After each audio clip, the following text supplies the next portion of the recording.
A cruel boss spits those words at a struggling janitor, a single dad just trying to protect his child. But when the boss's daughter suddenly collapses, the man everyone mocked is the only one who can save her. And even after risking everything, he's thrown out like trash. Then, disaster. A fire. A girl trapped. And the same, nobody, charges straight into the flames. Why does the man called worthless keep showing such courage? What secret strength is he hiding? And when the boss falls to his knees, begging forgiveness, will redemption come too late? The morning sun filtered through the towering glass windows of Preston, Holloway Law, casting long shadows across the pristine marble floors. Ethan Cole moved his mop in steady, circular motions, his weathered hands gripping the wooden handle with practiced ease. The gentle swishing sound echoed through the empty lobby as he hummed an old lullaby, the same one he sang to Joshua every night. At 42, Ethan's face bore the quiet dignity of a man who had seen both triumph and tragedy. His dark hair was peppered with gray at the temples, and faint lines creased the corners of his eyes. The janitor's uniform hung loosely on his tall frame, masking the military bearing he still carried. Just another day, he whispered to himself, checking his watch. Joshua would be getting ready for school now, probably making his own breakfast like the responsible little man he was becoming. The thought brought both pride and a twinge of guilt to Ethan's heart. The click of expensive shoes on marble interrupted his thoughts. Richard Holloway strode through the lobby, flanked by a group of young associates in tailored suits. Their leather briefcases and designer watches caught the morning light, a stark contrast to Ethan's worn work boots and calloused hands. "I swear, if maintenance can't keep this place spotless, what are we even paying them for?" Holloway's voice carried across the lobby, deliberately loud enough for Ethan to hear. The associates exchanged uncomfortable glances, but maintained their practiced smiles. Ethan kept his eyes down, focusing on the rhythmic motion of his mop. His military training had taught him discipline, and his years as a father had taught him patience. Both served him well in moments like these. "You there, Cole!" Holloway's voice cracked like a whip. Ethan straightened slowly, meeting Holloway's gaze with quiet dignity. "Yes, Mr. Holloway?" The lawyer's expensive suit seemed to bristle with contempt. His perfectly manicured hand gestured to a barely visible scuff mark on the floor. "What do you call this? Are you blind as well as incompetent?" The associates shifted uncomfortably, but none spoke up. Ethan could feel their silent pity, which somehow hurt more than Holloway's words. "I'll take care of it right away, sir," Ethan replied evenly, moving his mop toward the spot. "You know what amazes me?" Holloway continued, his voice dripping with disdain. "How someone like you even got this job. What's next? Letting the homeless run our mailroom?" He turned to his associates, clearly expecting appreciation for his wit. Ethan's jaw tightened slightly, but he kept working. He thought of Joshua, of the bills that needed paying, of the promise he'd made to his late wife to keep their son safe and provided for. Each thought was another brick in the wall of his restraint. "Nothing to say for yourself?" Holloway pressed, stepping closer. "Or did they not teach you how to speak in whatever gutter you crawled out of?" The associates' nervous laughter died as Holloway's cruelty crossed a line even they recognized. Ethan's hand stilled on the mop handle, and for a moment the lobby was absolutely silent. "Die already, you waste of space," Holloway spat, his face flushed with the pleasure of dominance. Ethan felt the old familiar surge of combat-trained muscles tensing, ready to respond. But Joshua's face flashed in his mind, his son's innocent smile, his unwavering faith in his father as a hero. Slowly, deliberately, Ethan relaxed his grip on the mop. "Will there be anything else, Mr. Holloway?" he asked quietly, his voice steady despite the storm inside. Holloway's lip curled in disgust. "Just make sure this floor is perfect by the time I return. Some of us have actual work to do." He turned sharply, leading his chastened entourage toward the elevators. Ethan returned to his work, but his thoughts drifted to another time, another place. He remembered the weight of his Medal of Honor, the proud smile of his commanding officer, the respect in his fellow soldiers' eyes.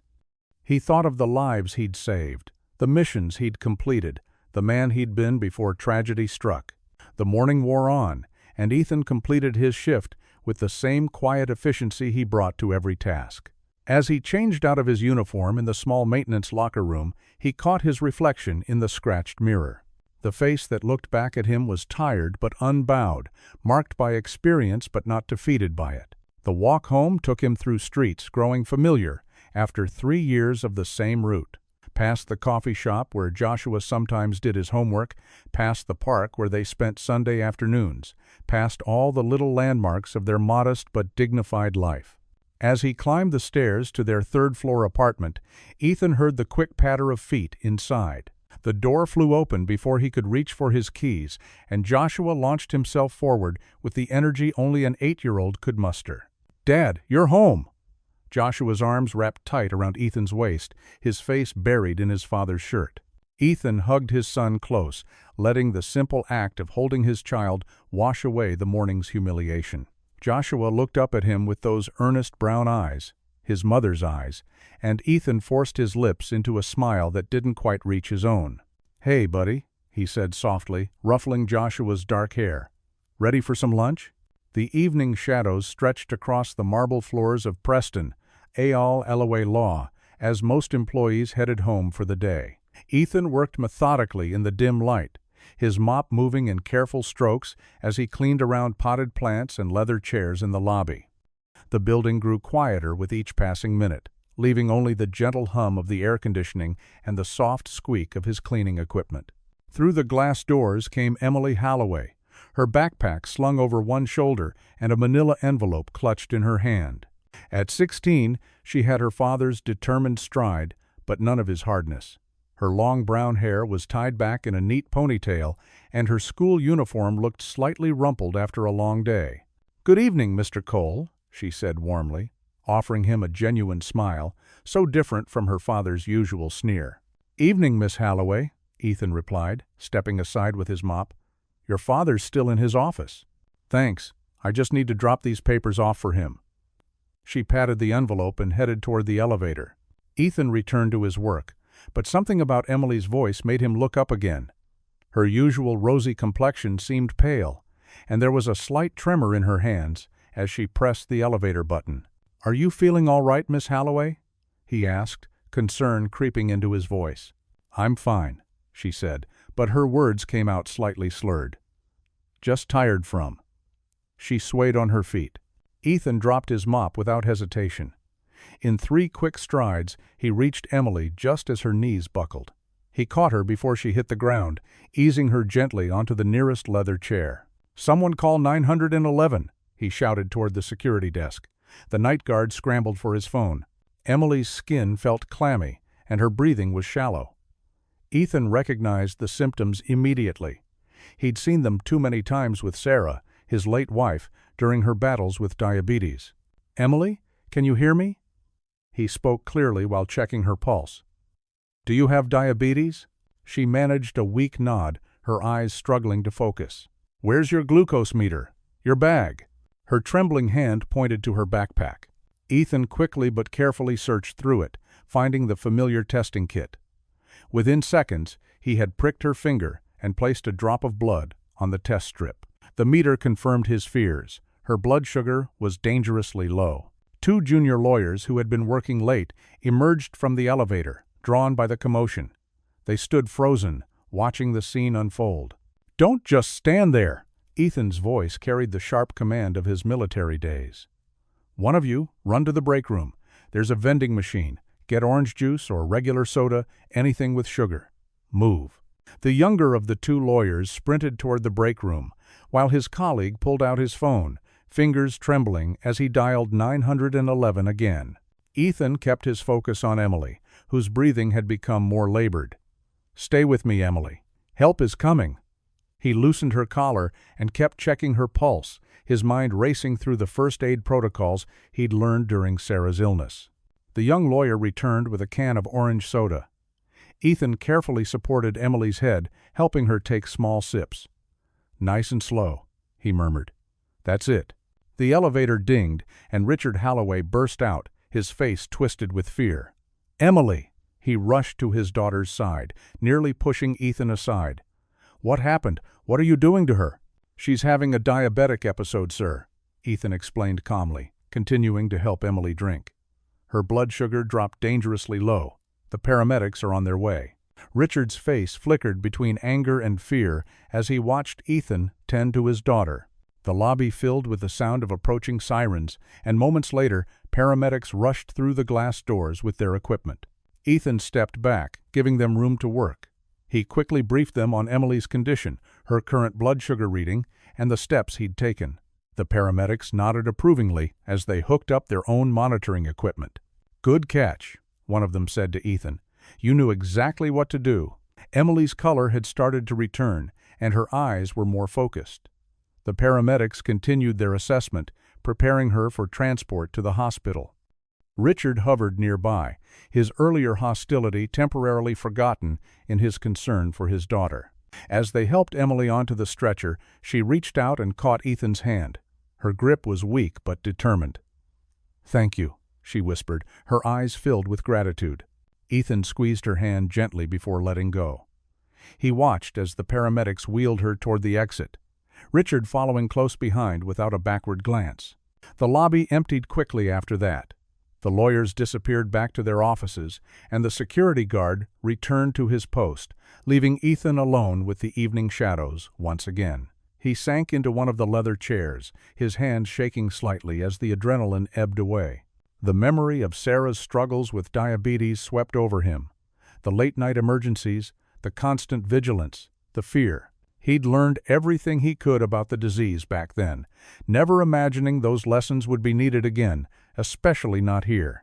Ethan sat there for a long moment, his heart heavy with old grief, yet somehow lifted by the knowledge that he'd been able to help. The cleaning supplies waited nearby, reminding him of work still to be done, but for now, he allowed himself this quiet moment to breathe, to remember, and to be grateful for the skills that had let him make a difference tonight. The harsh fluorescent lights of St. Mary's Hospital cast stark shadows across the waiting room. Richard Holloway sat rigid in an uncomfortable plastic chair, his normally perfect suit wrinkled from hours of anxious waiting. His eyes stared blankly at the pastel wall across from him, his mind still processing the evening's events. Down the hall, in a private room, Emily rested peacefully after her close call. The steady beep of monitors had replaced the earlier chaos of emergency responders and rushing medical staff. The crisis had passed, but the weight of what could have happened hung heavy in the air. Ethan Cole stood quietly in the corner of the waiting area, his janitor's uniform still bearing the evidence of his quick action. Emily's makeup smeared on the shoulder where she had leaned against him during the incident. He shifted his weight from one foot to the other, unsure if he should stay or go. His weathered hands, still trembling slightly from the adrenaline, fidgeted with his worn baseball cap. A doctor emerged from Emily's room, clipboard in hand. "Mr. Holloway? Your daughter is stable now." The quick response prevented any serious complications. "She's asking to see both you and—" The doctor glanced at his notes. "Mr. Cole?" Richard's jaw tightened visibly. He stood, straightening his tie with practiced precision. "Thank you, doctor." His voice was controlled, professional, the same tone he used in courtroom proceedings. He turned to Ethan, and for a brief moment, something flickered across his face, gratitude wrestling with pride. "Mr. Cole." Richard cleared his throat. "I suppose I should. Thank you for what you did." Ethan nodded simply. "Anyone would have done the same, sir." "No," Richard replied, his tone clipped. "They wouldn't. The others just stood there." "You," he trailed off, clearly uncomfortable with completing the acknowledgement. They walked together to Emily's room, an awkward silence between them. Emily lay in the hospital bed, her usual vibrant energy subdued but present. Her face brightened when she saw them both. "Dad, Mr. Cole." She tried to sit up straighter. "I'm so glad you're both here." Richard moved quickly to her side, adjusting her pillows with uncharacteristic tenderness. "Easy now, sweetheart. The doctor says you need to rest." Emily reached out and caught Ethan's hand as he hung back near the doorway. "Mr. Cole, I don't know how to thank you. I was so scared, but you knew exactly what to do." Richard watched this interaction, his expression tightening. Emily continued, "Dad, Mr. Cole saved my life. He knew about diabetes because his wife." She looked at Ethan questioningly. "Sarah," Ethan supplied softly. "She had type 1 diabetes too." "Had?" Emily asked gently. "She passed away 3 years ago." Richard shifted uncomfortably, watching his daughter's hand still holding on to the janitor's calloused one. Emily squeezed Ethan's hand. "I'm so sorry, Mr. Cole. But I'm so grateful you were there today. I feel safe knowing you're around." Richard's face flushed slightly. "Emily, I'm sure Mr. Cole needs to get home. It's been a long evening for everyone." "But Dad," Emily protested, "he saved my life. We can't just—" "Yes, and we're very grateful," Richard cut in, his tone growing sharp. "I'm sure the hospital will compensate him for his time here." Ethan stepped back, releasing Emily's hand. "That won't be necessary, Mr. Holloway. I'm just glad I could help." He turned to Emily with a gentle smile. "Take care of yourself, Miss Holloway. Make sure to keep your glucose monitoring kit close." Emily's eyes filled with tears. "Thank you, Mr. Cole, for everything." As Ethan turned to leave, Richard called out stiffly, "The firm will. Remember this, Mr. Cole." The words hung in the air, somewhere between a promise and a dismissal. Ethan nodded once more and left the hospital room, his footsteps echoing down the sterile hallway. Behind him, he could hear Emily's voice rising in protest. "Dad, how can you be so cold? He's not just the janitor, he's a person who—" The words faded as Ethan walked away, his shoulders heavy with exhaustion. The drive home was a blur of streetlights and tired eyes. When he finally climbed the stairs to his small apartment, he found Joshua waiting at their tiny kitchen table, a plate of slightly overcooked spaghetti ready. "Dad!" Joshua jumped up to hug him. "You're super late. Is everything okay?" Ethan held his son close, breathing in the familiar smell of discount shampoo and the slight burnt edge of Joshua's cooking attempt. "Yeah, buddy. Everything's okay now." They sat down to eat, the overhead light flickering slightly as it always did. Joshua twirled his spaghetti carefully, watching his father push the pasta around his plate. "Dad?" Joshua's voice was soft with concern. "What happened today?" Ethan looked up, meeting his son's worried eyes. He managed a small smile. "I just helped someone today, that's all." They finished their meal in comfortable silence, the distant sound of city traffic floating through their thin windows. Joshua's proud smile at having made dinner was all the warmth Ethan needed to push away the memory of Richard Holloway's cold gratitude. Morning light streamed through the towering windows of Holloway, MIA, Associates, casting long shadows across the polished marble floors. The usual buzz of office activity had a different tone today. Hushed conversations and furtive glances followed Ethan Cole as he methodically went about his cleaning duties. "Did you hear?" whispered Sarah from accounting to her colleague. "He saved Mr. Holloway's daughter last night, used his medical training from the Army." "A janitor," came the surprised response. "I had no idea he was a veteran." Ethan kept his head down, focusing on the steady back-and-forth motion of his mop. The whispers weren't meant for his ears, but they carried across the quiet lobby anyway. Some employees who had never given him a second glance now offered small smiles or quiet nods of acknowledgement. A few even murmured, "Good morning," as they passed. At the far end of the lobby, Richard Holloway emerged from the elevator, his expensive leather briefcase clutched tightly in his hand. He froze momentarily as he noticed the changed atmosphere, his jaw tightening as he observed a young intern approaching Ethan. "Mr. Cole?" the intern said, loud enough for everyone to hear. "I just wanted to say, what you did last night was incredible. My brother's diabetic too, and I know how scary those emergencies can be." Richard's face darkened. He watched as Ethan simply nodded, offering a quiet, "Thank you," before returning to his work. The janitor's humility only seemed to make Richard's discomfort worse. Throughout the morning, the whispers grew. "Hero janitor" became a phrase that echoed through the break room and down the hallways. Each time it reached Richard's ears, his expression grew stormier. By lunch, he had heard 3 different versions of how Ethan had saved Emily's life, each more dramatic than the last. "Send Cole to my office," Richard barked at his secretary around 2 in the afternoon. "Immediately." Ethan arrived promptly, still in his gray maintenance uniform. He stood quietly before Richard's massive mahogany desk, his worn work boots a stark contrast to the plush carpet beneath them. "Close the door," Richard commanded. not looking up from his computer screen. Ethan did as instructed, then returned to his spot, hands clasped respectfully behind his back. The stance was military, straight-backed and dignified, despite his humble attire. Richard finally looked up, his face an emotionless mask. "The building management has informed me they're making budget cuts," he said coldly. "We're reducing maintenance staff effective immediately." Ethan's expression didn't change, but something flickered in his eyes, a flash of understanding that this had nothing to do with budgets. "Your position has been eliminated," Richard continued, shuffling some papers on his desk. "You'll receive 2 weeks' pay. Clear out your locker today."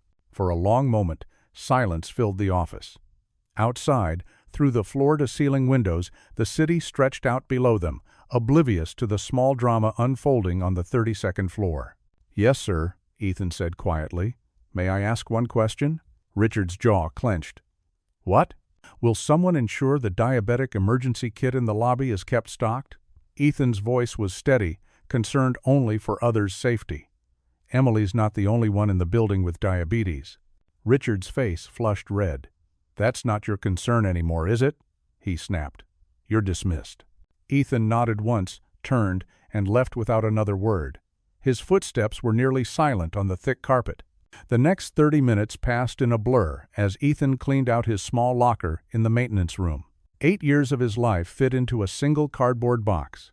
A spare uniform, a few family photos taped to the locker door, a small toolkit he'd brought from home, and the birthday card Joshua had made him last month with wobbly letters spelling out "World's Best Dad." A few employees who had heard the news stopped by to express their shock and sympathy. Ethan thanked them politely, but didn't linger. He had known this job wasn't forever, but he hadn't expected it to end like this, punished for saving someone's life. The walk home felt longer than usual, the cardboard box growing heavier with each block. The late afternoon sun cast long shadows as Ethan climbed the 3 flights of stairs to their small apartment. Joshua would still be at his after-school program for another hour, a small mercy, giving Ethan time to process everything before having to explain to his son why Daddy wouldn't be going to work tomorrow. That night, after a dinner of mac and cheese that neither of them really ate, after Joshua's homework was done and his teeth were brushed, Ethan knelt beside his son's bed. Joshua's eyes were already closed, his breathing evening out into sleep. Ethan bowed his head, his calloused hands clasped together. "Lord," he whispered, his voice barely audible in the quiet room, "I need your strength now. Show me the way forward. Help me provide for my boy." He paused, swallowing hard. "And Lord, help me forgive Mr. Holloway. He's a father too, just trying to protect his child in his own way." A small tear rolled down Ethan's cheek, falling silently onto Joshua's Pokemon bedspread. The boy shifted in his sleep, unaware of his father's silent struggle, unaware that tomorrow would bring new challenges for their little family of 2. The local library stood like a peaceful sanctuary on Saturday morning, its brick walls warmed by gentle sunlight. Ethan Cole held his son Joshua's small hand as they climbed the worn stone steps. The familiar scent of books and wood polish greeted them as they pushed through the heavy glass doors. "Can we get 3 books today, Dad?" Joshua's eyes sparkled with excitement. His worn sneakers squeaked against the freshly waxed floor. Ethan smiled, running a hand through his son's unruly hair. "Let's see what catches your eye after story hour, buddy." They made their way to the children's section, where colorful cushions were arranged in a semicircle around a wooden rocking chair. Other children were already settling in, their parents standing along the walls or seated in nearby chairs. Joshua found a spot on a red cushion near the front, hugging his knees to his chest. As Ethan stepped back to let Joshua enjoy the experience, movement near the reference section caught his eye.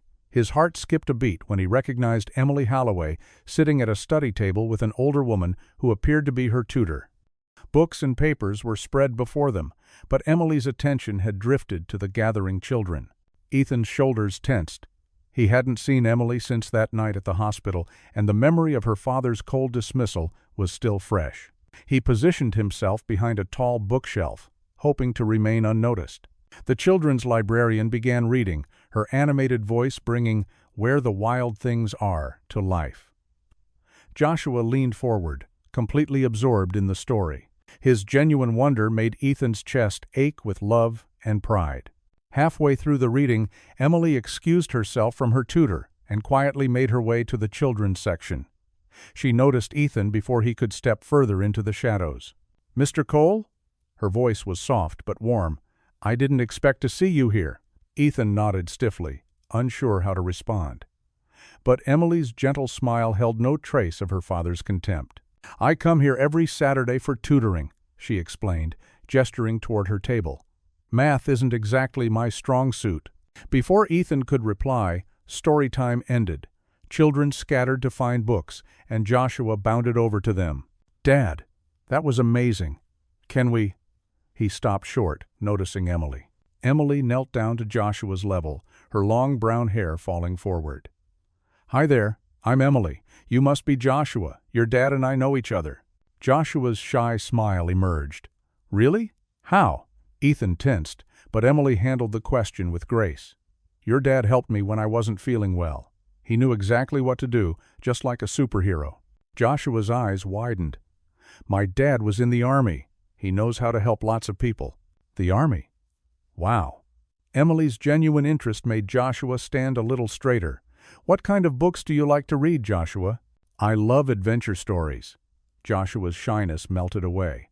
"And books about animals. Dad says I can get 3 books today." "Well, you're in luck," Emily said, standing up. "I know where all the best adventure books are. Want me to show you?"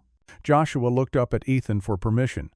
Despite his reservations, Ethan couldn't deny the hopeful expression on his son's face. He nodded. Emily led Joshua through the shelves, pointing out different titles while he chattered enthusiastically about his favorite stories. Ethan followed at a distance, watching their easy interaction with a mixture of gratitude and concern. They stopped at a display of new children's books. Emily pulled out a colorful hardcover. "This one's about a boy who discovers he can talk to dolphins. I just finished it last week." Joshua carefully took the book, running his fingers over the glossy cover. "Really? That sounds awesome." "You can borrow it if you want," Emily said. "And I can tell you about more books next Saturday. I'm always here in the morning." Joshua clutched the book to his chest. "Can we come back next Saturday, Dad, please?" Ethan felt caught between his son's happiness and his instinct to protect them both from Richard Halloway's potential anger. But looking at Emily's kind face, so different from her father's harsh features, he saw only sincerity. "We'll see, buddy," he said carefully. "We should let Emily get back to her studying now." Emily straightened up, smoothing her skirt. "It was really nice meeting you, Joshua. I hope I see you next week." She turned to Ethan. "It was good to see you too, Mr. Cole. Thank you again." "I'm Minor.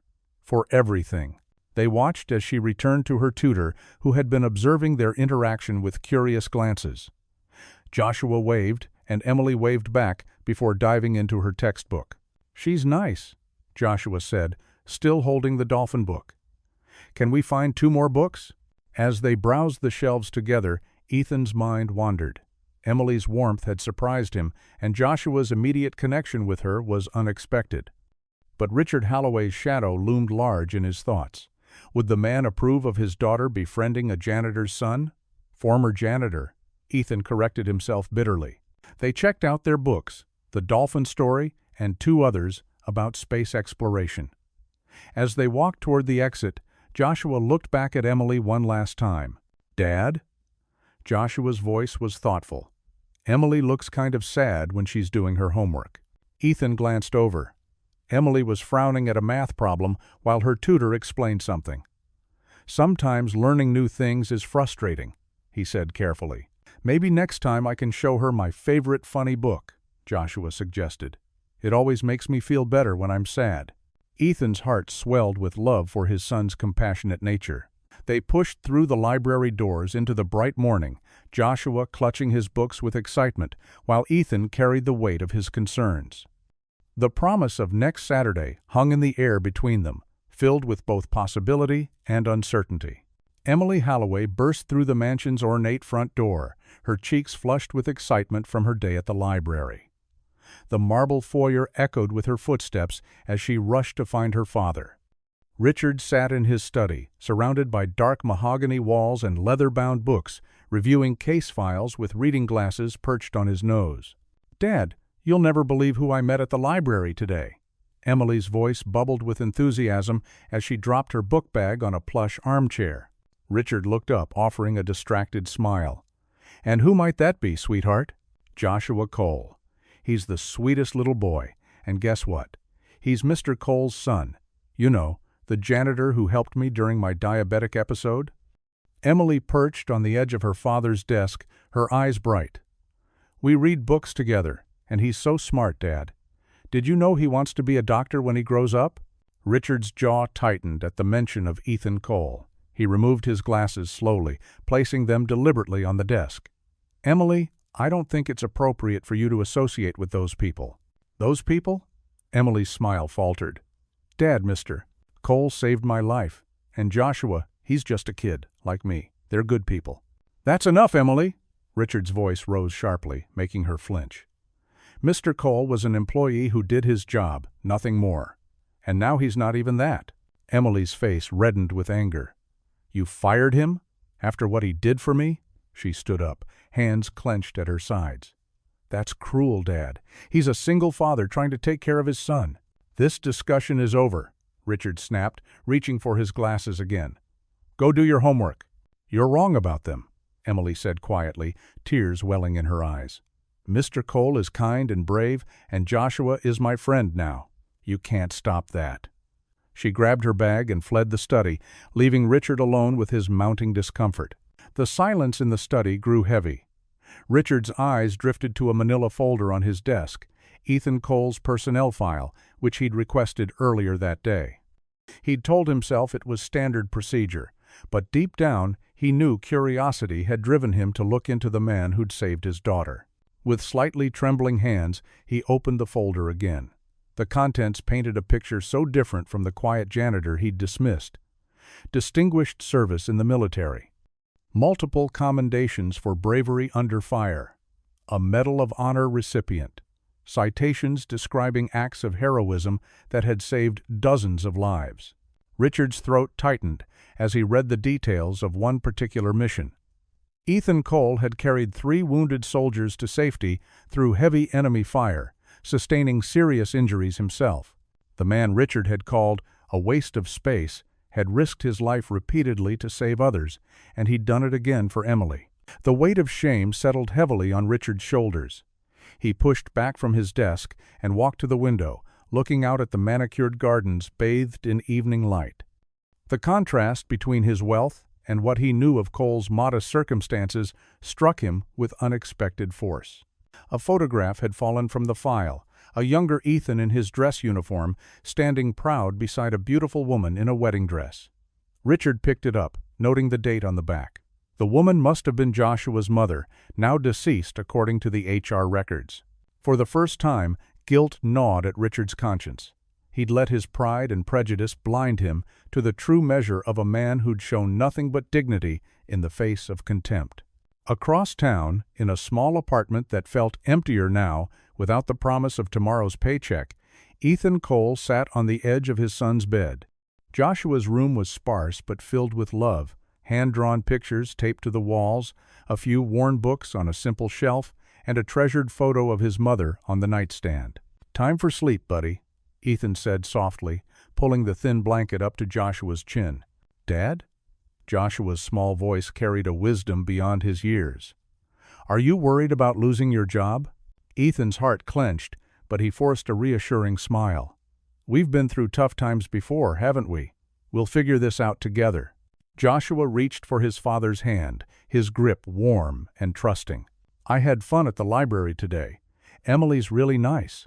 She said maybe we could read together again next week." "That's wonderful, son." Ethan struggled to keep his voice steady, thinking of the bills piling up and the rent coming due. "But remember, Emily's father. Well, he might not want her spending time with us." "Because he's rich and we're not?" Joshua asked with innocent directness. "Sometimes people judge others without really knowing them," Ethan explained carefully. "But that doesn't change who we are or what we believe in." Joshua nodded solemnly. "I believe in you, Dad." The simple statement hit Ethan like a physical blow. He squeezed his son's hand, fighting back the tears that threatened to fall. This boy, this precious gift his late wife had left him, never doubted him for a moment. Even when the world seemed to be crumbling around them, Joshua's faith remained unshaken. "Good night, son," Ethan whispered, kissing Joshua's forehead. "I love you." "Love you too, Dad." Ethan sat there a moment longer, watching as Joshua's breathing evened out into sleep. In the quiet darkness of his son's room, he allowed himself to feel the full weight of their situation. But even in this moment of uncertainty, Joshua's words echoed in his heart. "I believe in you, Dad." Those words would have to be enough to carry him through whatever came next. The Monday morning sun filtered through the faded curtains of Ethan Cole's small kitchen, casting thin shadows across the worn linoleum floor. He stood at the counter, carefully dividing the last of their cereal into a bowl for Joshua.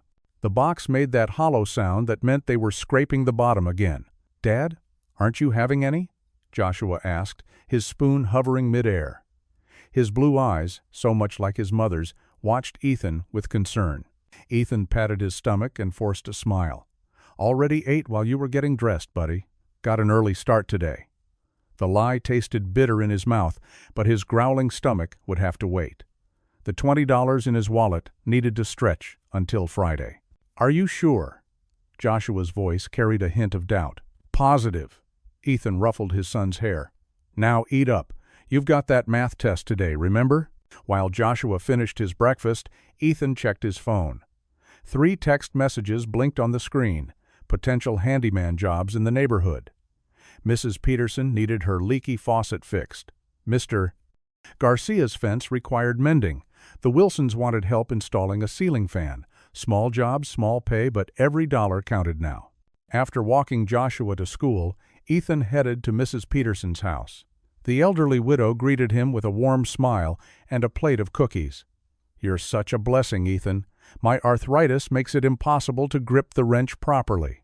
He worked quickly, replacing the worn washer and adjusting the pipes. Mrs. Peterson insisted on paying him extra, pressing $40 into his hand instead of the $20 they'd agreed upon. "For Joshua," she said firmly when he tried to refuse. "That boy needs his lunch money." The rest of the morning blurred into a series of tasks. Mr. Garcia's fence took longer than expected. The posts had rotted through at the bottom. By early afternoon, sweat soaked through Ethan's shirt as he finished securing the last board. His payment, $35 and a sandwich he couldn't bring himself to eat, saving it instead for Joshua's dinner. At the Wilsons' house, the ceiling fan installation turned complicated. The wiring was older than expected, and Ethan had to make 2 trips to the hardware store for parts. His back ached from holding the heavy fan overhead while connecting the wires. Mrs. Wilson apologized for the trouble, handing him $50 for what should have been an hour's work, but had stretched into 3.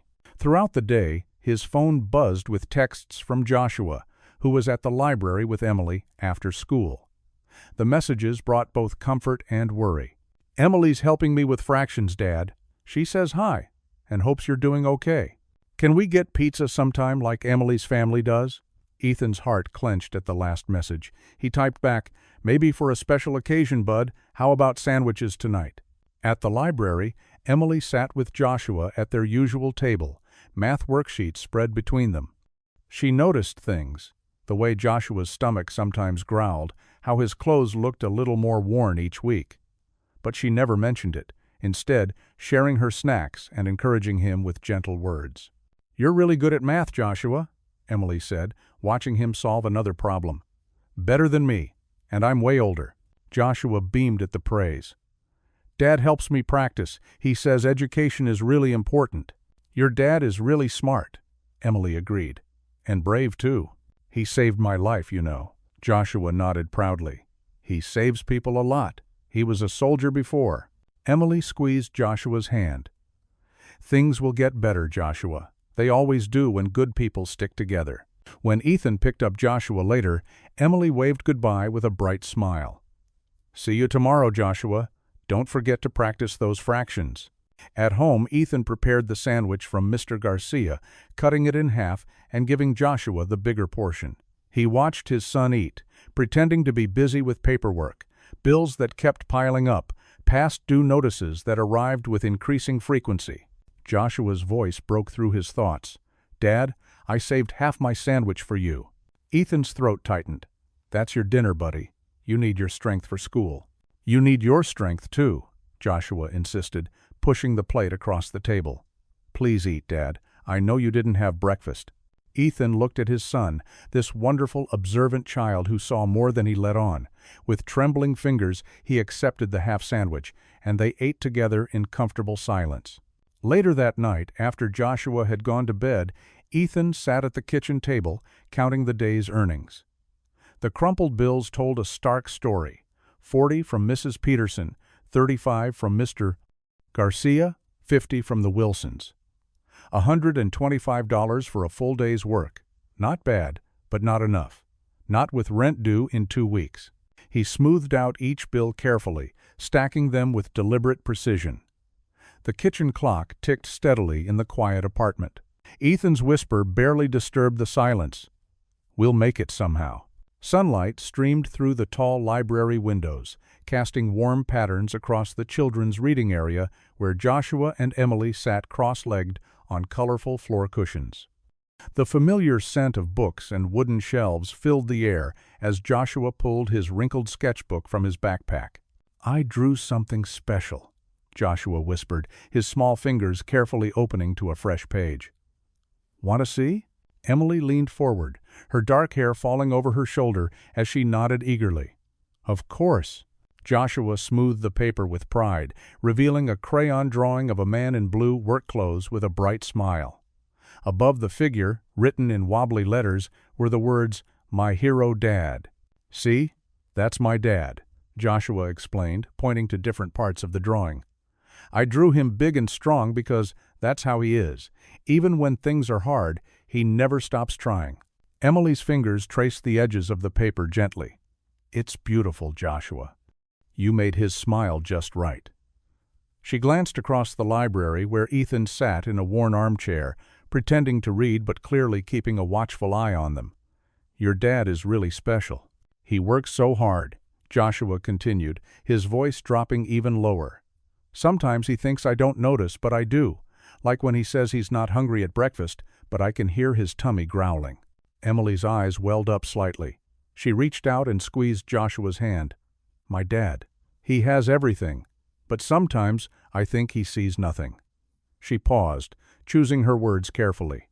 "When your dad helped me that day at the office, he didn't care who I was or who my father was.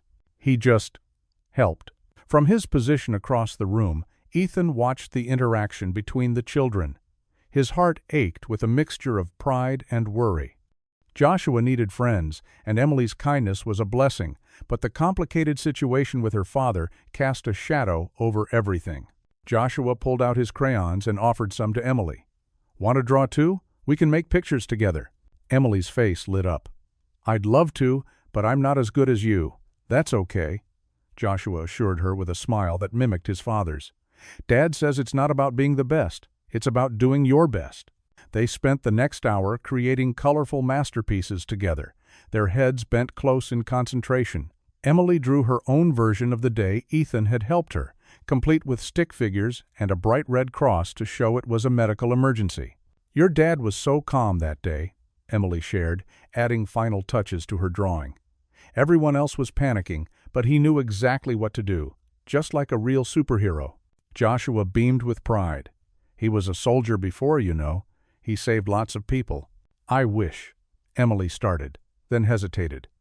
"I wish my dad could see people the way I do, the way I see your dad, not for what job they have or how much money they make, but for who they really are inside."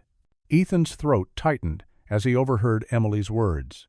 He pretended to turn a page in his book, but his eyes were unfocused, lost in thought. The afternoon light began to fade, signaling the end of their library time. Emily carefully helped Joshua pack up his art supplies, making sure every crayon went back into the box. "Same time next week?" Joshua asked hopefully. "Definitely," Emily promised. She stood up and smoothed her skirt, then walked over to where Ethan sat. Before he could rise, Emily wrapped her arms around him in a sudden, heartfelt hug. Ethan froze for a moment, surprised by the gesture. "You saved me once," Emily said softly, her voice thick with emotion. "But I think you're saving Joshua every day." Ethan opened his mouth to respond, but no words came. He stood there, a man who had once commanded troops in battle, now rendered speechless by the simple wisdom of a teenage girl. Emily pulled back, gave Joshua one last wave, and headed toward the library exit where her driver waited. Ethan remained rooted to the spot, watching her go, while Joshua gathered their belongings. The truth of Emily's words echoed in his mind, along with the weight of all he carried, not just as a father, but as the hero his son believed him to be. The library's quiet settled around them like a comfort blanket, and in that moment, despite their struggles, Ethan felt a flicker of hope he hadn't dared acknowledge in weeks. The marble floors of Holloway H. Associates gleamed under the crystal chandeliers as workers bustled about, transforming the law firm's main floor into an elegant venue. Richard Holloway stood in the center of the chaos, his tailored suit immaculate as always, barking orders at the decorating crew. "Those centerpieces need to be higher," he snapped, pointing at a nearby table. "And where are the ice sculptures? They should have been here an hour ago." His voice echoed through the lobby, making several workers flinch. Emily watched from the sidelines, sitting quietly in one of the plush waiting area chairs. Her fingers absently played with the charm bracelet on her wrist as she observed the preparations for the annual charity gala. It was the firm's biggest event of the year, a night when Richard Holloway could showcase his success to Seattle's elite. "Miss Emily," one of the secretaries approached her with a clipboard. "Your father wanted to review the guest list with you. He says you can invite 2 friends from school if you'd like." Emily's face brightened. Not at the thought of inviting school friends, she had something else in mind. She'd been thinking about it ever since Joshua had shown her that drawing of his father at the library. Later that afternoon, Emily found Joshua at their usual spot in the library. The boy's face lit up when he saw her, just as it always did. They sat at their favorite table near the window, where sunshine spilled across their books. "I wish your dad could come to the gala," Emily said softly, watching Joshua's expression. "It's for charity, and there's always such good food. Plus, they're raising money for veterans this year." Joshua's eyes widened. "Really? Dad was a soldier. He doesn't talk about it much, but I found his medals once when I was cleaning." Emily nodded eagerly. "I know. That's why I think he should be there. It's not fair that—" She stopped herself, not wanting to mention how her father had fired Joshua's dad. Back at the law firm, Emily gathered her courage and approached her father's office. Richard was reviewing seating charts when she knocked on his door. "Come in, sweetheart," he called out, his stern expression softening slightly at the sight of his daughter. "Daddy?" Emily began, twisting her hands together nervously. "About the gala. I was wondering if we could invite Mr. Cole and Joshua?" Richard's pen clattered onto his desk. "Invite the janitor?" He laughed sharply. "Emily, this is a prestigious event. We can't have—" "He's not just a janitor," Emily's voice rose with unexpected force. "He's a veteran, Dad. The gala is raising money for veterans, and he saved my life." Her eyes began to fill with tears. "Please, Daddy, please." Richard stared at his daughter, watching as tears spilled down her cheeks. His jaw clenched. The last thing he wanted was Ethan Cole at his gala, but Emily's tears were his weakness. They reminded him too much of her mother. "Stop crying," he said gruffly. He pulled out a cream-colored invitation from his desk drawer and began writing. "For appearances only, understand? And he better dress appropriately." Emily threw her arms around her father's neck, dampening his expensive suit with her tears. "Thank you, Daddy. Thank you." The next day, Emily rushed to give Joshua the news at the library. The boy's excitement was infectious as he bounced in his chair. "A real fancy party?" Joshua gasped. "With suits and everything?" "Yes," Emily grinned. "Here's the invitation. Make sure your dad gets it." That evening, Joshua burst through the door of their small apartment, waving the envelope like a flag. Ethan was at the kitchen table, reviewing job listings in the newspaper, his shoulders hunched with worry. Dad, look what Emily gave me." Joshua thrust the invitation into his father's hands. Ethan's expression darkened as he read the elegant script, "The Holloway Associates Annual Charity Gala." His stomach twisted at the thought of entering that building again, of facing Richard's contempt. "I don't think this is a good idea, buddy," Ethan said quietly, setting the invitation down. "But Dad," Joshua's face fell, "Emily says they're helping soldiers like you were, and there'll be fancy food and music and—" His voice trailed off as he saw his father's expression. "Please, Dad? Please, can we go?" Ethan looked at his son's hopeful face, remembering all the times he'd had to say no lately. No to new shoes, no to the school field trip, no to the action figure Joshua had wanted for his birthday. Each no felt like a personal failure. Joshua's lower lip trembled. "Emily really wants us there. She said so." Ethan reached out and pulled his son close, feeling the boy's thin shoulders under his hands. He glanced at the invitation lying on the table, its cream-colored paper somehow managing to look both elegant and threatening. After a long moment, Ethan sighed heavily. "Okay, buddy, we'll go." Joshua's whoop of joy filled their small apartment as he jumped up and down. "Really? You mean it?" "Yes," Ethan said, managing a small smile despite the knot in his stomach. "We'll go." The grand entrance of Holloway, see Associates, sparkled with thousands of tiny lights, transforming the usually austere law firm into something magical. Ethan Cole stood at the bottom of the marble steps, adjusting the borrowed tie that felt like it was strangling him. Next to him, 8-year-old Joshua fidgeted in his second-hand suit, which they'd found at the local thrift store.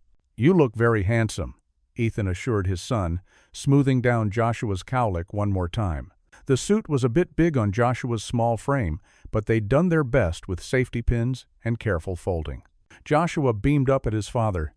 "You too, Dad, like a real superhero in disguise." Ethan's throat tightened at his son's words. His own suit, borrowed from a neighbor, was slightly tight across the shoulders and showed signs of wear at the cuffs. But it was the best they could manage on such short notice. They climbed the steps together, Ethan's hand protective on Joshua's shoulder. The sound of classical music and cultured conversation drifted through the open doors. Inside, the lobby had been transformed into an elegant ballroom. Crystal chandeliers cast warm light over tables draped in white linen, while elaborate flower arrangements perfumed the air. "Wow," Joshua whispered, his eyes wide as saucers. "It's like a castle." Ethan's military training kicked in as he scanned the room, noting exits and analyzing faces. He spotted Richard Holloway across the room, holding court among a group of well-dressed executives. The moment Richard's eyes met his, the lawyer quickly turned away, engaging in animated conversation with someone else. "Mr. Cole! Joshua!" Emily's voice cut through the elegant murmur of the crowd. She weaved through the guests in a pretty blue dress, her face glowing with genuine happiness. "You came. I'm so glad." Joshua's face lit up. "Emily, you look like a princess." Emily laughed, giving Joshua a quick hug before turning to Ethan. "Thank you for coming, Mr. Cole. I know it means a lot to Joshua. And to me." Ethan managed a small smile, touched by her sincerity. "Thank you for having us, Emily." "Come on," Emily said, taking Joshua's hand. "I want you to meet my friends, and there's so much good food at the buffet." She led them through the crowd, proudly introducing them to several teenage girls in expensive dresses. "This is my friend Joshua," she announced, "and his dad, Mr. Cole. He's the one who saved my life when I had my diabetic episode." The girls listened with interest, and Ethan noticed their initial skepticism turned to genuine respect as Emily told the story. Joshua stood a little straighter, pride evident in his face, as he heard once again how his father had helped Emily. "That was so brave," one of the girls said, looking at Ethan with new eyes. "Yeah, like a real hero," another added. Ethan felt warmth creep into his cheeks. It had been a long time since anyone had looked at him with such admiration. The weight of recent humiliations began to lift slightly from his shoulders. Emily guided them to the buffet table, which was laden with elegant hors d'oeuvres and delicate desserts. Joshua's eyes grew round at the sight of so many treats, but he waited politely until Emily encouraged him to take what he wanted. As they filled their plates, Ethan noticed how various guests reacted to their presence. Some, who had heard about Emily's rescue, nodded respectfully. Others, clearly aware of his former position as janitor, whispered behind their hands and cast sideways glances. Across the room, Richard Halloway continued his careful dance of avoiding them. When circumstance forced him to pass nearby, he kept his eyes fixed straight ahead, as if Ethan and Joshua were invisible. The lawyer's discomfort was evident in his tight shoulders and forced smile. The orchestra struck up a waltz, and couples began moving to the dance floor. Emily taught Joshua a simple box step, both of them laughing as they attempted to keep time with the music. Their joy was infectious, drawing smiles from nearby guests. "Your son seems to be enjoying himself," a kind voice said beside Ethan. He turned to find an elderly woman watching the children with twinkling eyes. "Yes, ma'am," Ethan replied. "It's his first time at an event like this." "Emily's told me all about you both," she said, introducing herself as Richard's Aunt Margaret. "That girl has excellent judgment of character, just like her mother did." The mention of Emily's mother, who Ethan knew had passed away years ago, brought a deeper understanding of the bond between Emily and Joshua. Both children knew the pain of losing a parent. As the evening progressed, Ethan found himself relaxing slightly. Joshua's obvious happiness made the discomfort of his tight suit and the whispers worth bearing. Several veterans attending the gala had sought him out after hearing about his service, and their respect helped restore some of the dignity he'd lost in recent weeks. Yet beneath the surface, pleasantries, tension simmered. Every time Richard's path crossed near theirs, the attorney's jaw would clench, his discomfort evident in every rigid movement. The contrast between Emily's warm acceptance and her father's cold avoidance created an almost visible divide in the room. The orchestra played on, filling the hall with elegant music. Laughter and conversation flowed around them like champagne. Joshua and Emily continued their dance lessons, now attempting a clumsy foxtrot that made nearby guests smile indulgently. But even as Ethan watched his son's joy, he couldn't shake the weight of Richard's silent disapproval. It hung in the air between them, an unspoken challenge that neither man seemed ready to address. The evening stretched on, a careful dance of avoidance and pretense, as delicate as the crystal glasses that circulated through the crowd. The gala was in full swing when the first signs of trouble appeared. The crystal chandeliers flickered once, twice, then steadied again. Most guests barely noticed, too caught up in their conversations and champagne. But Ethan's military instincts tensed at the subtle change. Joshua tugged at his father's sleeve. "Dad, what's that smell?" Ethan sniffed the air, his spine stiffening. The faint scent of smoke threaded through the perfumed atmosphere. He scanned the room again, this time noting thin wisps of gray seeping through the ventilation grates near the ceiling. Emily stood nearby, chatting animatedly with Joshua about their favorite library books. She paused mid-sentence, wrinkling her nose. "Something's burning." The lights flickered again, more violently this time. A low murmur of concern rippled through the crowd. Richard Halloway, still holding court near the refreshment table, frowned up at the ceiling. Suddenly, the smoke alarms shrieked to life. Thick gray smoke began pouring from the vents, and the acrid smell of burning plastic filled the air. Panic erupted as reality set in. "Fire!" someone screamed. "The building's on fire!" The elegant gathering dissolved into chaos.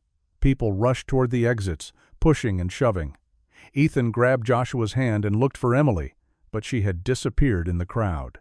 "Emily?" Richard's voice cut through the chaos, tight with fear. "Where's my daughter?" Ethan's heart stopped when he heard Emily's voice from above. "Daddy, I just need to get something important."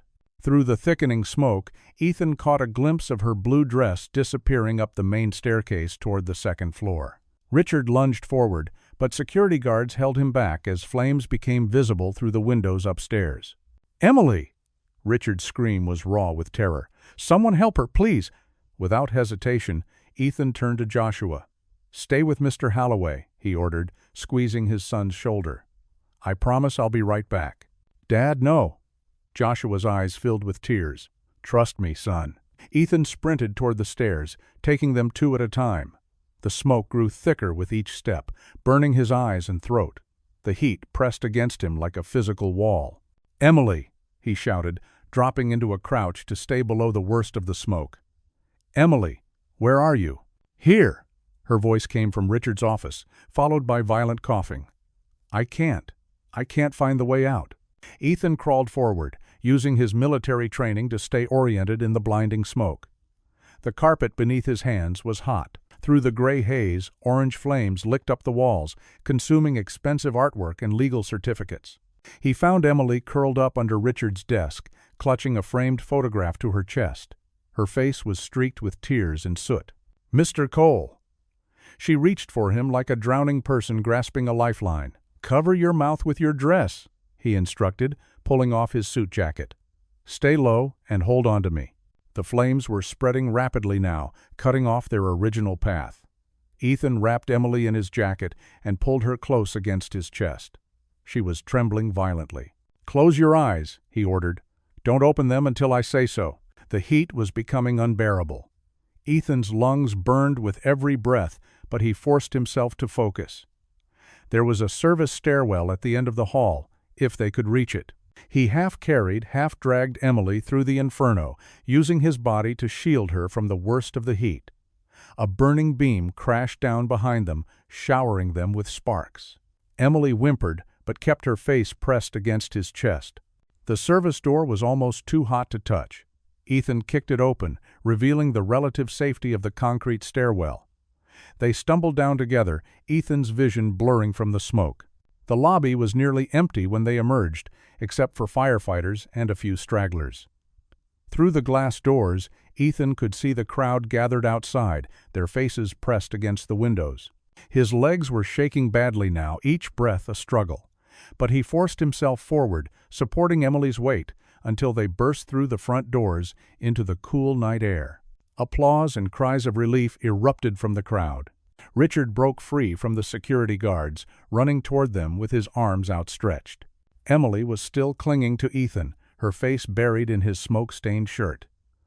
"You're my hero," she whispered, her voice breaking with tears. The world started to spin.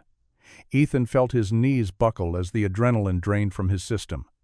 The last thing he heard was Joshua's frightened cry of "Dad," before darkness claimed him and he collapsed, still holding Emily protectively in his arms. The wail of sirens cut through the night as emergency vehicles converged on the law firm's parking lot. Red and blue lights painted the shocked faces of party-goers who huddled in groups, some still coughing, others weeping quietly. Paramedics rushed through the crowd with a stretcher, where Ethan Cole lay unconscious, his face gray beneath the oxygen mask. Joshua ran alongside the stretcher, his small hand gripping his father's limp fingers. Tears streamed down his face, his borrowed suit jacket now wrinkled and smoky. "Dad, please wake up, please." Richard Holloway stood nearby, his usual commanding presence shattered. His expensive tuxedo was covered in soot, and his hands trembled as he watched the paramedics load Ethan into the ambulance. Emily clung to his arm, her face streaked with tears and mascara. "He has to be okay, Daddy," she whispered. "He has to be." One of the paramedics turned to Joshua. "Are you his son? You can ride with us." Joshua nodded, climbing into the ambulance without letting go of his father's hand. Richard stepped forward, his voice hoarse. "I'll follow in my car with Emily. We'll be right behind you." The ambulance doors slammed shut, and the vehicle screamed away into the night. Inside, Joshua watched the paramedics work on his father, attaching monitors and checking vital signs. The beeping of medical equipment filled the small space as Ethan's chest rose and fell with shallow breaths. "Please, God," Joshua prayed quietly, just as his father had taught him, "please save my dad." At the hospital, they rushed Ethan through bright fluorescent hallways, leaving Joshua standing lost and alone until Richard and Emily caught up. Emily immediately wrapped her arms around him, and for once, Richard didn't object to his daughter embracing the janitor's son. The waiting room was a sterile purgatory of uncomfortable chairs and outdated magazines. Hours crawled by as doctors came and went, speaking in low voices about smoke inhalation and oxygen levels. Joshua sat between Emily and Richard, his small shoulders shaking with suppressed sobs. When they were finally allowed into Ethan's room, The sight was overwhelming. The strong man who had carried Emily through flames now lay still and pale, connected to machines that beeped and hummed. An oxygen mask covered his face, and IV lines snaked from his arms. Richard stood at the foot of the bed, staring at the man he had once called a waste of space. Now that same man had saved his daughter's life twice. The weight of his past cruelty crashed down on him like a physical blow. Emily's voice cut through the silence, sharp with anger and fear. "If he dies, I'll never forgive you, Dad. Never." Richard turned to his daughter, seeing the pain and accusation in her eyes. She continued, her voice breaking, "You fired him. You humiliated him. And still, he ran into fire to save me." The words hit Richard like bullets. He looked at Joshua, so small and vulnerable in the large hospital chair, clinging to his father's hand. The boy's faith and love were palpable, his prayers a continuous whisper in the quiet room. For the first time in years, Richard Holloway felt his carefully constructed world crumble. His pride, his prejudices, his certainties all meant nothing in the face of such selfless courage and pure love. His legs gave way, and he sank to his knees beside Ethan's bed. "Please," he whispered, his head bowed. "Please, God, don't let him die. I was wrong, so wrong." His shoulders shook with silent sobs as years of arrogance dissolved into desperate prayer. Emily watched her father with wide eyes, never having seen him so broken, so human. She moved to put a hand on his shoulder, her anger softening at his genuine remorse. The steady beeping of the heart monitor suddenly changed rhythm, slowing ominously.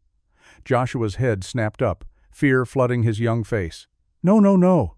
The irregular beeping triggered alarms, and medical staff rushed into the room. A nurse quickly ushered them toward the door, but Joshua refused to let go of his father's hand. "Please don't take my dad," he cried out, his voice raw with terror. The sound of his son's desperation hung in the air as the door closed, leaving them in the hallway with only the muffled sounds of urgent medical activity and the terrible silence of waiting. Morning sunlight filtered through the hospital room's curtains, casting warm golden stripes across the sterile white sheets. The steady beep of monitors filled the quiet space where Joshua sat, curled up in a chair next to his father's bed, his small hand never leaving Ethan's. Ethan's eyelids fluttered, then slowly opened. His throat felt raw from the smoke, and his chest ached with each breath. Through blurry vision, he made out the familiar shape of his son, who had dozed off in the uncomfortable hospital chair. Joshua stirred, sensing movement. When he saw his father's eyes open, he bolted upright. "Dad!" he cried out, launching himself toward the bed. "You're awake!" Ethan winced but wrapped his arms around his son, holding him close despite the pain in his chest. Joshua's tears soaked into the thin hospital gown as he sobbed with relief. "I was so scared, Dad. So scared." "I'm here, buddy," Ethan whispered hoarsely, running his hand over Joshua's messy hair. "I'm not going anywhere." A gentle knock at the door made them both look up. Richard Holloway stood in the doorway, his usual pristine appearance notably disheveled. His tie was loose, shirt wrinkled, and his eyes were rimmed with red.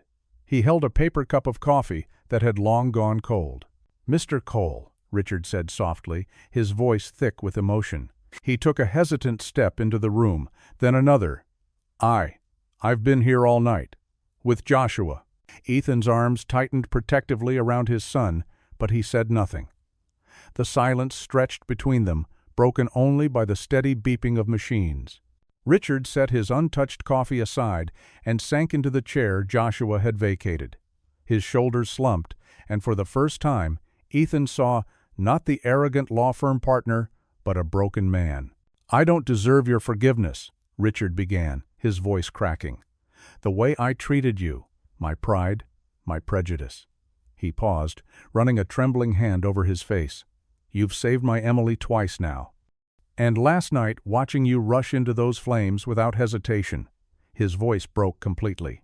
Joshua lifted his head from his father's chest, watching Richard with wise, understanding eyes that seemed too mature for his young face. "I've been such a fool," Richard continued, tears now flowing freely down his cheeks. "A blind, arrogant fool. You're twice the man I am, Mr. Cole." Your courage, your dignity, even when I—" He stopped, choking on the words. "Even when I treated you like dirt. And your son." He looked at Joshua with genuine affection. "He's been so strong, sitting here all night, praying for you. He never lost faith." Ethan swallowed hard, his throat still raw from the smoke. He wanted to speak, but the words wouldn't come yet. Instead, he just listened, one hand still stroking Joshua's back comfortingly. "I promise you," Richard said, leaning forward in his chair. "I will make this right, whatever it takes. Your job? No. A better position. Full benefits. Whatever you need for Joshua." He wiped at his eyes with his sleeve, not caring about the expensive fabric. "But more than that, I owe you my deepest apology, my respect, my gratitude." The morning sun had crept higher now, filling more of the room with its warm light. A nurse came in to check Ethan's vitals, smiling at seeing him awake. She adjusted his IV and made notes on his chart before quietly leaving them to their moment. Richard stood up, straightening his rumpled jacket out of habit. "Joshua hasn't eaten since yesterday," he said gently. "Would it be all right if I took him to the cafeteria for some breakfast? Emily's down there too. She's been asking about him." Ethan looked at his son, who nodded eagerly despite his tear-stained face. With a weak smile, Ethan loosened his embrace, letting Joshua slide carefully off the bed. "Come on, young man," Richard said, holding out his hand to Joshua. The boy took it without hesitation, his small hand disappearing into Richard's larger one. The gesture was so paternal, so protective, it made Ethan's throat tighten with unexpected emotion. At the doorway, Richard paused and turned back. "Thank you," he said simply, the words carrying the weight of true humility. "Thank you for everything." Ethan watched as Richard led Joshua away, treating his son with the gentle care of a father figure. Through his exhaustion and pain, he felt a glimmer of hope, not just for himself and Joshua, but for Richard too. Sometimes it took nearly losing everything to find what truly mattered. In the quiet of his hospital room, Ethan closed his eyes, the morning sun warm on his face. The monitors beeped steadily, a reminder that he was alive, that he would be there for Joshua, that maybe, just maybe, something good could come from all of this. A week after the fire, Ethan stood before the mirror in his small apartment bathroom, adjusting his tie with trembling fingers. His chest still ached from the smoke inhalation, and dark circles shadowed his eyes from restless nights. The invitation from Richard Halloway to return to the law firm had come as a surprise, delivered by courier, along with a pressed suit that probably cost more than Ethan's monthly rent. "Here, Dad, let me help," Joshua said, reaching up to straighten his father's crooked tie. The boy had insisted on wearing his own clip-on tie, wanting to look professional for the occasion. Ethan smiled down at his son, marveling at how grown-up he seemed. "When did you become such an expert at ties?" "Emily showed me how on her dad's ties when we visited them at the hospital," Joshua replied matter-of-factly. "She said every gentleman should know how." The mention of those hospital visits made Ethan's throat tighten. Richard had stayed with Joshua during Ethan's recovery, watching over him like a protective uncle. It was a side of the man Ethan had never expected to see. They took the bus to the downtown high-rise, where the law firm occupied the top floors. Ethan's heart raced as they approached the familiar glass doors. The security guard, who had always treated him with casual indifference, now stood and offered a crisp salute. "Welcome back, sir," the guard said with genuine respect. "Mr. Halloway is waiting for you in the main conference room." The elevator ride felt longer than usual.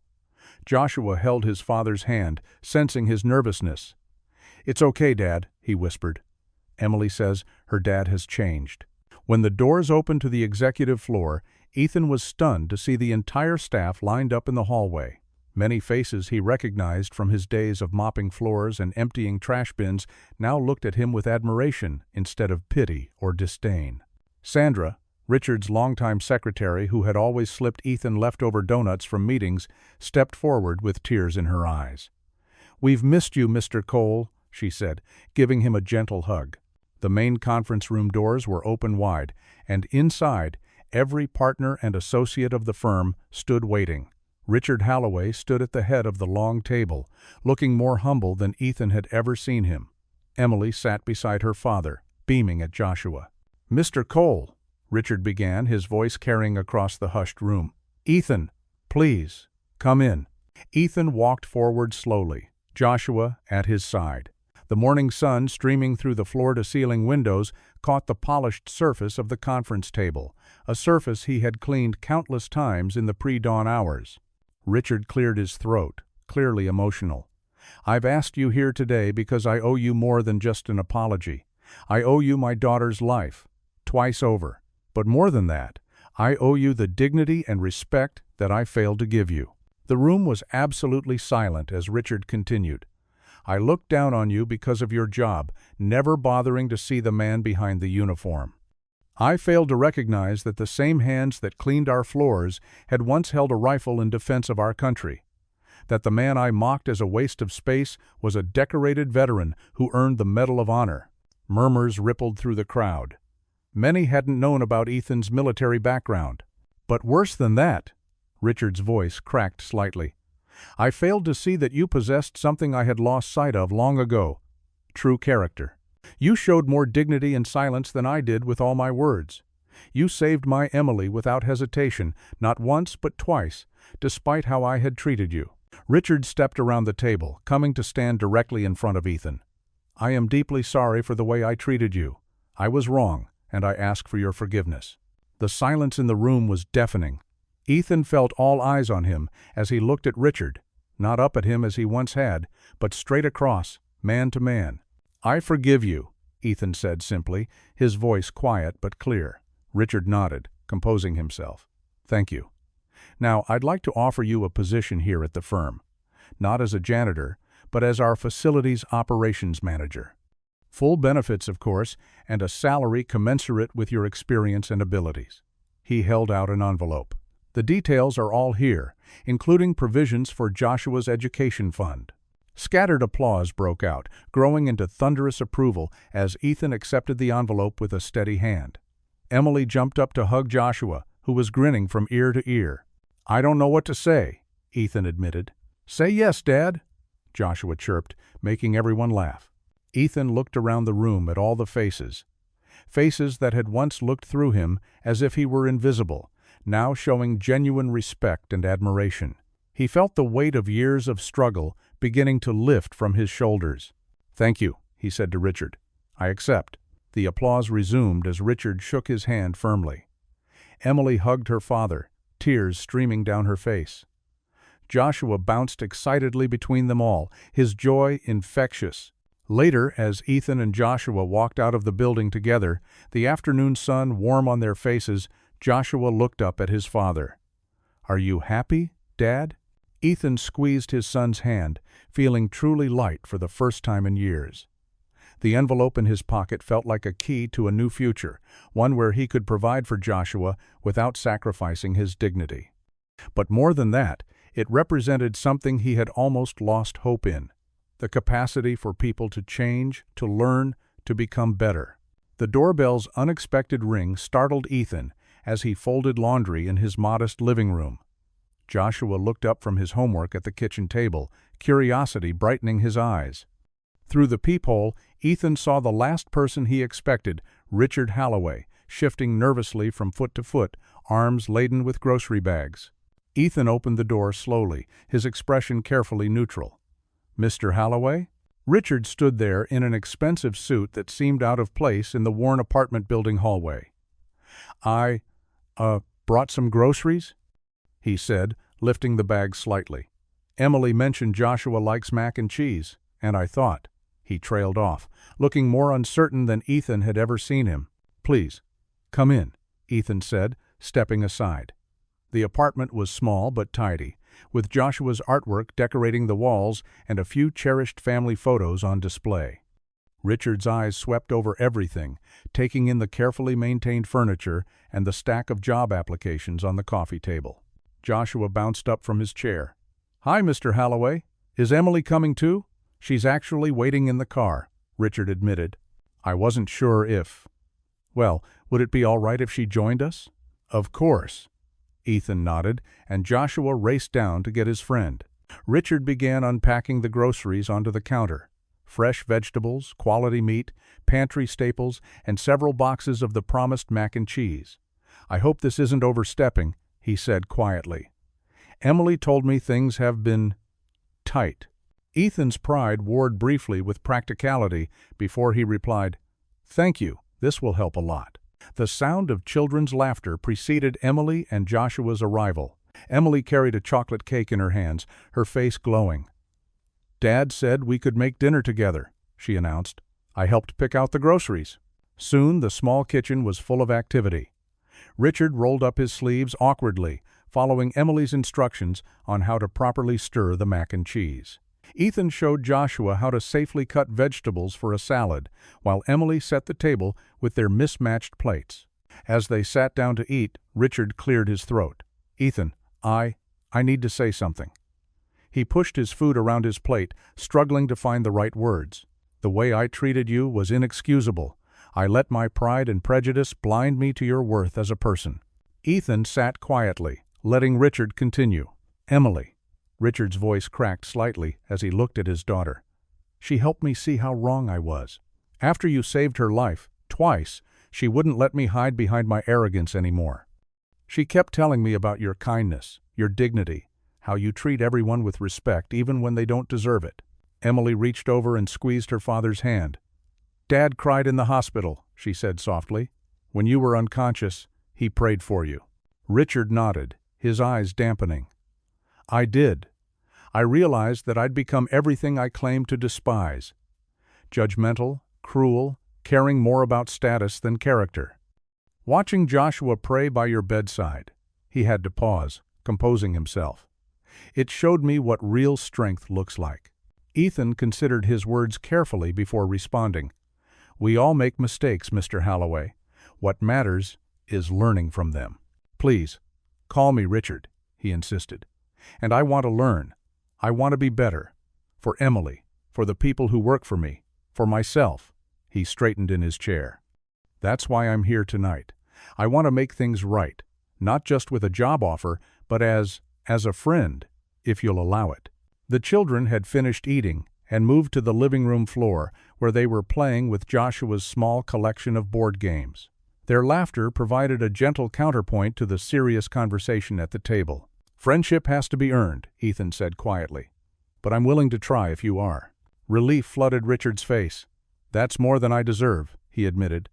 "I've been thinking about starting a veterans support program at the firm. Pro bono legal services, job placement, whatever they need. Would you be willing to help me set that up?" For the first time that evening, Ethan smiled fully. "I think that's something worth working on together." They continued talking as they cleaned up dinner, their conversation growing easier. Richard spoke about his own father's harsh expectations, while Ethan shared stories about his late wife. In the living room, Emily and Joshua's cheerful voices rose and fell as they played, their innocent joy a reminder of what really mattered. Emily's delighted squeal cut through the air. "I won," she announced, while Joshua good-naturedly complained about her luck at snakes and ladders. "One more game?" Joshua pleaded, and Emily readily agreed. Watching them, Richard's face softened. "She's different with Joshua," he observed. "More herself, less worried about being perfect. I didn't realize how much pressure I'd put on her until I saw them together." Ethan nodded understanding. "Children have a way of teaching us what we need to learn," he said, thinking of all the lessons Joshua had taught him about resilience and joy. The evening light was fading outside the apartment windows, casting long shadows across the floor where Emily and Joshua played. Their laughter continued to fill the room, a healing sound that seemed to ease the weight of past hurts and mistakes.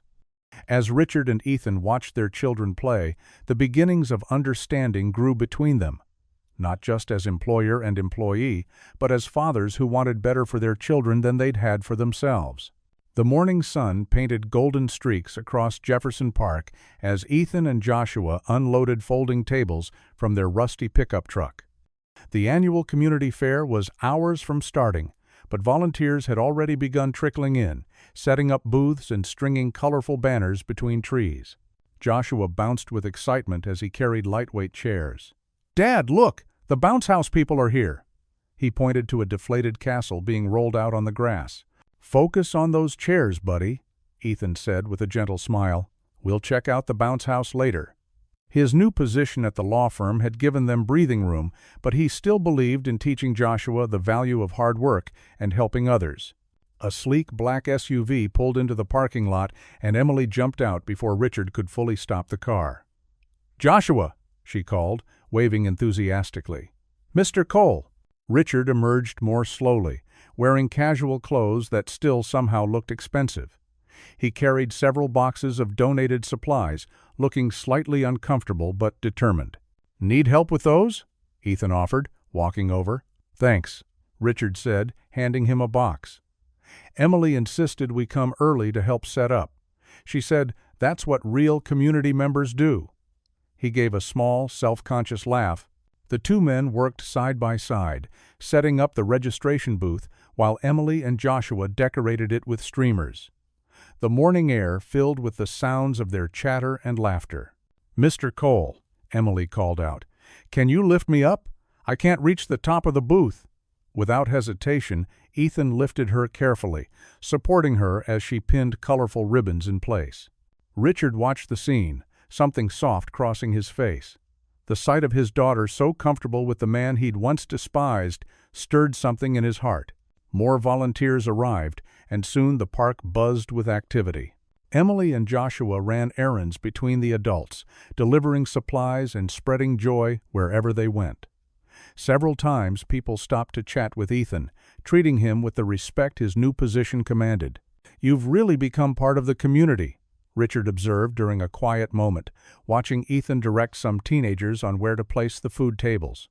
"We always were," Ethan replied without bitterness. "Sometimes it just takes time for people to see each other clearly." Around noon, the fair officially opened. Families poured in, filling the park with music and laughter. Emily and Joshua manned their face-painting booth, taking their volunteer duties seriously. "Dad!" Emily called out to Richard, waving him over. "Come see! Mr. Cole taught us how to paint butterflies." Richard approached, noticing how Ethan sat patiently between the two children, guiding their hands as they practiced designs on paper. The scene touched something deep inside him, the easy affection, the natural way Ethan handled both children. "You're really good with them," Richard said softly. "They make it easy," Ethan replied, helping Joshua clean a paintbrush. "They've got good hearts." Emily beamed at them both. "You know what?" she announced to a nearby group of parents. "I'm super lucky. I basically have two dads now." She hugged Ethan's arm. "My real dad and my second dad, who saved my life twice." The words hung in the air, simple and profound. Richard felt his throat tighten with emotion. Around them, people smiled warmly, several nodding in agreement. The community had witnessed the entire journey, from Richard's cruel dismissal of Ethan to the heroic rescue at the gala. Richard cleared his throat. "Emily's right," he said, loud enough for others to hear. "Ethan, I need to say something." He turned to face the man he'd once scorned. "You've shown me what true character looks like. You've protected my daughter, inspired my employees, and taught me humility. Thank you isn't enough, but thank you." The nearby crowd had grown quiet, watching this moment unfold. Ethan stood, embarrassed but dignified. Richard extended his hand, and when Ethan grasped it, the handshake felt like more than just a gesture. It was a bridge between their once divided worlds. The moment broke as the band started playing, filling the park with upbeat music. Children rushed to dance, Emily and Joshua among them. Ethan and Richard stood side by side, watching their kids twirl and laugh in the sunshine. "They look happy," Ethan observed. "They are," Richard agreed. "We all are." The music swelled around them, and more families joined the dancing. The two men, once enemies and now friends, shared a quiet smile as their children danced, their laughter mixing with the melody floating through the warm afternoon air. The morning sunlight streamed through the stained glass windows of First Community Church, casting kaleidoscope patterns across the wooden pews. Ethan sat with Joshua, both dressed in their best clothes, which weren't fancy, but were clean and pressed with care. Joshua's small feet swung back and forth as they waited for the service to begin, his hand clasped in his father's larger one. "Remember what we talked about?" Ethan whispered, leaning down to Joshua's ear. "Yes, Dad." "No fidgeting during prayer time," Joshua replied with an earnest nod, trying his best to sit still. The church was filling up quickly with familiar faces from the neighborhood. Mrs. Henderson, who always brought cookies to the library story hour, waved from 3 rows ahead. Mr. Martinez, whose leaky faucet Ethan had fixed during his unemployment, offered a warm smile as he passed by with his family. Just as the organist began playing the prelude, movement at the entrance caught Ethan's attention. His eyes widened slightly as he recognized Richard and Emily Halloway standing in the doorway, looking somewhat uncertain. Emily spotted them first and tugged at her father's sleeve, pointing toward Ethan and Joshua. Joshua perked up at the sight of his friend. "Emily's here," he whispered excitedly, a bit too loudly. Several heads turned, and Ethan gently shushed him with a squeeze of his hand. Richard, looking more humble than Ethan had ever seen him in his expensive suit, led Emily down the aisle. He paused at their pew, clearing his throat softly. "May we join you?" he asked, his voice carrying an unusual note of hesitation. Ethan nodded, sliding over to make room. Emily immediately sat next to Joshua, who beamed at her presence. Richard settled in last, looking somewhat out of place in the modest church building. The service began with familiar hymns, the congregation's voices rising in harmony. Ethan noticed Richard didn't know the words, but watched intently as others sang. Emily shared her hymnal with Joshua, their young voices joining the chorus without hesitation. During a quiet moment between songs, Richard leaned over to Ethan. "I've never been much for church," he admitted in a whisper. "Emily insisted we come today, said it was important to her." Ethan offered a gentle smile. "Everyone's welcome here," he replied simply. The pastor began his sermon about humility and forgiveness, reading from the Bible about how pride goes before destruction. Ethan couldn't help but notice Richard shifting uncomfortably in his seat, his hands clasped tightly in his lap. When the pastor asked if anyone had something to share with the congregation, as was their custom, Richard suddenly stood up. A murmur of surprise rippled through the church as people recognized the prominent lawyer. Emily looked up at her father with proud eyes, while Joshua grabbed Ethan's arm in excitement. "Aye." Richard's voice cracked slightly, and he cleared his throat. "I don't usually do this sort of thing, but I feel compelled to speak today." He paused, gathering his thoughts. "Many of you know me, or know of me. I'm Richard Halloway, and I've spent most of my life believing that success and status were everything." The church fell silent, all eyes on Richard as he continued. "A few months ago, I treated a good man, with contempt because I thought his job made him beneath me. I called him worthless." His voice grew thick with emotion. "That same man saved my daughter's life, twice, and he did it without hesitation, without asking for anything in return, even after how I'd treated him." Ethan felt his chest tighten as Richard turned to look directly at him. "Ethan Cole taught me more about character and dignity than all my years of education ever did. He showed me what real strength looks like. It's not about power or position, it's about compassion and forgiveness." Several people nodded in agreement, and Ethan could hear soft murmurs of amen throughout the congregation. "I stand here today," Richard continued, his voice growing stronger, "asking for forgiveness. Not just from Ethan and his son Joshua, but from all of you. My pride and prejudice hurt not only them, but set a terrible example in our community.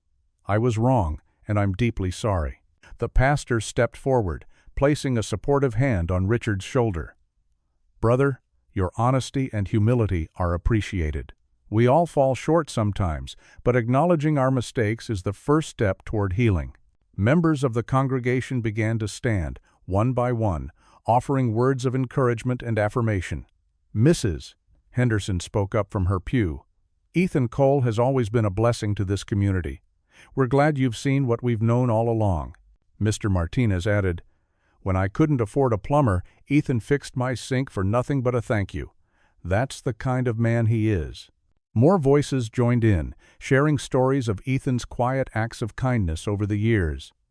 Joshua sat straighter with each testimony, his chest puffing with pride at hearing people praise his father. Emily reached over and squeezed his hand, her own eyes glistening with happy tears. Richard sat down, visibly moved by the outpouring of support. The pastor led the congregation in a prayer of thanksgiving for reconciliation and renewal of spirit. As the words of prayer filled the church, Ethan felt a profound sense of peace wash over him. The service continued with communion, and for the first time the Halloways and the Coles walked up to receive it together. As they returned to their seats, Ethan noticed Joshua watching him with questioning eyes. Leaning close to his son, Ethan whispered the words that needed to be said. "See? Kindness matters." Joshua's face broke into a smile that could have lit up the whole church, and he squeezed his father's hand tightly, proud understanding shining in his eyes. The late summer sun painted golden streaks across Thompson Park as families gathered for the law firm's annual community picnic. Red and white checkered blankets dotted the grass, and the scent of grilled hot dogs and hamburgers wafted through the warm air. Children's laughter rang out from the playground, mixing with the cheerful chatter of adults catching up over paper plates laden with potato salad and watermelon slices. Ethan Cole stood near the main pavilion, clipboard in hand, overseeing the event's logistics with quiet confidence. His new position as facilities manager had given him responsibility for organizing community events like this one, and he took pride in ensuring everything ran smoothly. He'd arranged for extra trash bins, coordinated with the catering team, and made sure there were enough activities to keep both kids and adults entertained. "Mr. Cole," called out one of the junior associates, waving from near the dessert table. "The ice cream cart just arrived. Should we set it up under the oak tree like you suggested?" "Perfect spot," Ethan replied with a warm smile. "The shade will keep everything from melting too quickly." His voice carried authority now but remained kind, the same gentle strength he'd always possessed, just no longer hidden behind a janitor's uniform. Across the park, Joshua and Emily's giggles floated on the breeze as they raced between the scattered groups of picnickers. Their feet kicked up small puffs of dust from the path as they ran, hands clasped together, Emily's dark ponytail bouncing behind her, while Joshua's blonde head bobbed in sync with hers. They'd become inseparable over the past months, their friendship a bridge between two once-divided worlds. "Ice cream!" Emily called out, tugging Joshua toward the cart. "Come on, let's get there before the line gets too long." Joshua glanced back at his father, seeking permission. Ethan gave a small nod, and his son's face lit up with joy as Emily pulled him along. Richard Halloway approached where Ethan stood, carrying 2 cups of lemonade. He offered one to Ethan with a genuine smile, so different from the sneers of months past. "Quite a turnout," he commented, taking in the scene. "You've done an excellent job organizing everything." "Thank you," Ethan replied, accepting the drink. The 2 men stood in comfortable silence, watching their children together at the ice cream cart. Emily was helping Joshua count out his coins, but Richard stepped forward and handed the vendor a bill before the children could finish. "It's on me," he called out to them, and both kids beamed back with identical grins of delight. Ethan felt the weight of memory press against his chest. Not painful anymore, but profound. He remembered scrubbing floors in this same park's restrooms just months ago, picking up trash while others enjoyed similar gatherings. He recalled the sting of Richard's cruel words, "Die already, you waste of space." The echo of that humiliation had faded now, replaced by something stronger, dignity reclaimed through unwavering kindness. "They're good for each other," Richard said softly, nodding toward their children. "Emily's diabetes readings have been so much more stable since she started spending time with Joshua. His calm nature seems to help her remember to check her levels regularly." Ethan nodded, thinking of his late wife and her own struggles with diabetes. "Joshua has a gift for caring about others. Gets it from his mother." A group of law firm employees waved from their picnic blanket, calling Richard over to discuss an upcoming case. Before walking away, he placed a hand on Ethan's shoulder, a gesture that would have been unthinkable months ago. "You've taught us all something about dignity, Ethan. I won't forget it." As Richard walked away, Ethan's gaze drifted across the park. He saw the same marble-floored lobby where Emily had collapsed, now transformed in his mind into the place where he'd first shown his true worth. He remembered the charity gala, the flames, the smoke, all of it part of a journey that had brought him here, to this moment of peace. Joshua and Emily skipped back, ice cream cones in hand, faces sticky and happy. "Dad," Joshua called out, "Emily says we can come to their pool next weekend. Can we?" Ethan ruffled his son's hair, heart full at the simple joy in the boy's eyes. Here was the reward for all the struggle, not the better job or the respect of others, but the light in his child's face. The knowledge that Joshua would grow up seeing that kindness and dignity could overcome any prejudice. Mrs. Chen from accounting stopped by with her famous homemade cookies, insisting Ethan take some home. "My husband still talks about how you helped fix our garage door during your time between jobs," she said warmly. "You never asked for anything in return." More families gathered around, drawn by the easy atmosphere Ethan created. He answered questions about the afternoon's planned activities, directed people to various amenities, and solved small problems with calm efficiency. This was his gift, creating space for others to feel welcome and cared for, whether he was holding a mop or a clipboard. As the afternoon wore on, Joshua and Emily convinced their fathers to join them in a game of frisbee. The son caught Richard's silver tie pin as he loosened his collar, laughing as he made an awkward throw. Ethan moved with the fluid grace of his military training, but deliberately fumbled a catch to make Joshua feel better about his own missed throws. From the sidelines, Ethan watched his son demonstrating to Emily how to flick her wrist for a better spin. The boy's patient explanation mirrored his father's own gentle way of teaching. Once called a waste of space, he had become the very space where hope lived. What would you do if you were in their place? Comment your answer below, and let's see how you'd rewrite the ending. If you enjoyed the story of Ethan Cole, I handpicked the next story that you will enjoy. Please don't miss this one. Click here to watch it.